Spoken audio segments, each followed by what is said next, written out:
I was able to observe them as a married couple shortly after their marriage, and they bought a house in Brooklyn Heights, a large apartment, a house which contained 2 apartments, in fact. And I lived there with them for a period of time before I myself was married. And again, here was a relationship of partnership. Dr. DuBois felt himself to be quite self-sufficient and was highly disciplined in terms of his workload and expectations of himself. My mother, on the other hand, was impetuous, deeply emotional, and also a 25-hour-a-day worker. I mean, she worked like she worked like there was no tomorrow. This was her, and it's very, very interesting to see the impact that he had on her. Number one, to sort of bring her down, to sort of encourage her to calm her. You mean? To calm her, to encourage her to stop and relax, encourage her to not be all the time argumentative about whatever is going on in the world. And he was much older too, so he had much a lot older, of wisdom. Course. He was much older. Yes. He did this in several different ways. One of the interesting ways that I observed was that he did this by revealing how her impetuousness interfered with his ability to function and to continue his organized way of living. Huh? Yes. And this is true in all aspects, not just his work, but he was highly organized as an individual.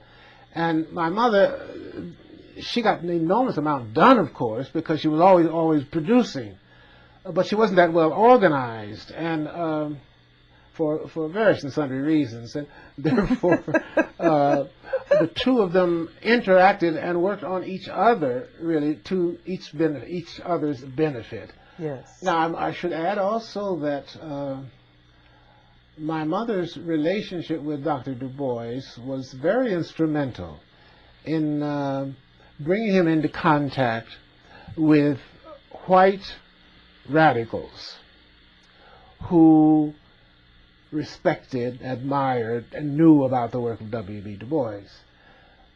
Du Bois, up until this time, hadn't had much to do with white people. Yes. He hadn't had much to do with them, in a social way. I mean, there were times when it was necessary, but he had spent all his time on with black organizations in the South, or with black organizations in the North, and with black scholars, and on black objectives and so on. So that he had decided somewhere along the way, that he wasn't going to expose himself unnecessarily to the kinds of subtle racism that interactions with blacks and whites is inevitable. No matter what. No matter what. Yes. And my mother, on the other hand, had, during this period, successfully established some relationships with white radicals in the New York area in particular. Particularly in the Communist Party? In the Communist Party and around the Communist Party. The socialists and so forth. Yes.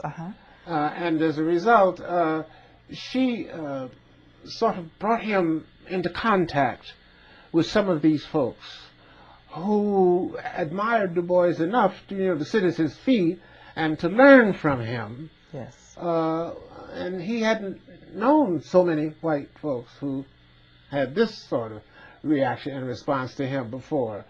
And this had an interesting broadening effect on Dr. DuBois.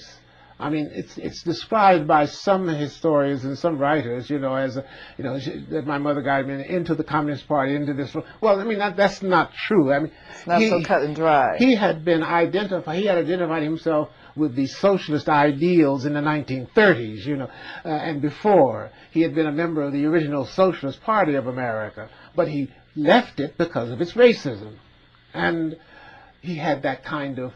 I mean, that was his approach to these so-called leftists, so-called progressives, so-called radicals who were white on this issue, on this question. Mm-hmm. The primary of race. Yes. Absolutely. So that was the influence was very important, I think, because it broadened again him in a geographical way. Because here we were in the midst of this and after war struggle with the Soviet Union and all the ideologies so that from the American perspective, from propaganda, American, yes, exactly, yes, and it was again the relation. We came back to the relation. It was that kind of partnership in which each brought something to the other. Yes. Each gave up something to the other, and each seemed to glory yes. in that interchange, in that exchange. What a wonderful relationship. Mm-hmm. When and why did you decide to take the DuBois surname? At the time, because you were Graham. No, your mother's. I was McCann's. Oh, McCann's. McCann's. My mother's married name was McCann's. Okay. I decided this at the time that I actually before they were.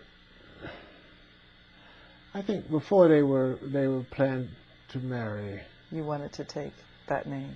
Yes, the thought had occurred to me before that, but I don't think I had raised it with them until I learned that they were planning on being married. I see. And then I raised it with my mother, and